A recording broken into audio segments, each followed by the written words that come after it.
योगी cabinet के अहम फैसले सामने आए हैं। 12 अहम प्रस्तावों पर मुहर लगी है। कानपुर लखनऊ रूट पर दौड़ेगी इलेक्ट्रिक बसें।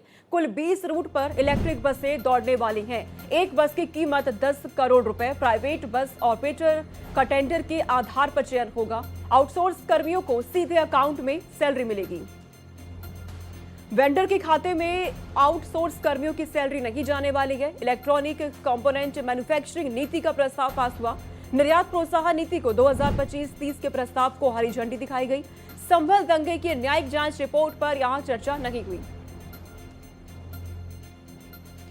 वहीं कैबिनेट बैठक में संभल दंगे की जांच रिपोर्ट नहीं रखी गई, इस पर चर्चा यहां पर नहीं हुई, लेकिन तमाम अहम प्रस्तावों पर यहां चर्चा होती है। कई अहम फैसले यहां लिए गए। इलेक्ट्रिक बसों को लेकर यहां फैसला लिया गया। आउटसोर्स कर्मियों को सीधे अकाउंट में सैलरी मिलने वाली है। वेंडर के खाते में सीधे यहां पे सैलरी भेजी जाएगी। योगी कैबिनेट की तरफ से ये अहम फैसले लिए गए हैं।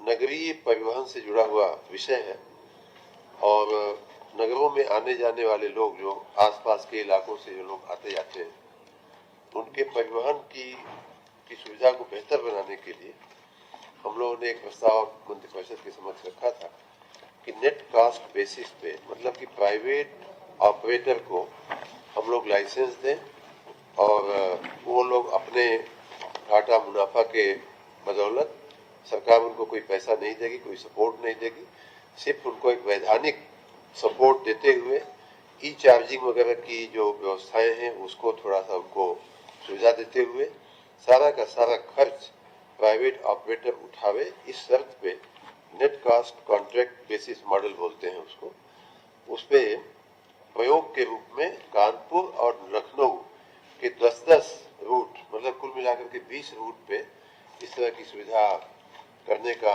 हम लोगों का मंशा है और उसे माननीय मंत्रिपरिषद ने मंजूरी दिया है। आपको मैं भी बता दूं कि वर्तमान में 15 नगर निगमों में 743 ई बसों का संचालन हो रहा है और ये जो बसें बनेगी, कुल कानपुर में 10 रूट और लखनऊ में 10 रूट, इस प्रकार 20 रूट पे ये बसें चलेगी। ई बसें होंगी सारी की सारी। उत्तर प्रदेश आउटसोर्स सेवा निगम की कंपनीज एक्ट 2013 के सेक्शन 8 के अंतर्गत एक public limited company non profitable का जो गठन किया गया है, उसी के तहत उत्तर प्रदेश सरकार के विभिन्न विभागों तथा संस्थाओं में आउटसोर्सिंग के माध्यम से कार्मिकों की सेवाएं जो दी जा रही हैं, उसको बेहतर बनाने के लिए आज मंत्रिपरिषद के समक्ष एक प्रस्ताव आया है।